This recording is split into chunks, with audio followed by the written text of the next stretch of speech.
Just look at her. Look at her. Look at that. What are you doing? Why does this happen to you? Does this happen to anyone else's dogs after a shower? I mean, I guess she got itchy ears, but it's a little much, don't you think? Is it a little much? Yeah, you're just going around in circles.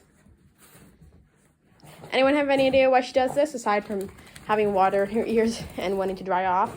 Feel free to leave it in the comments. Absolutely no idea why.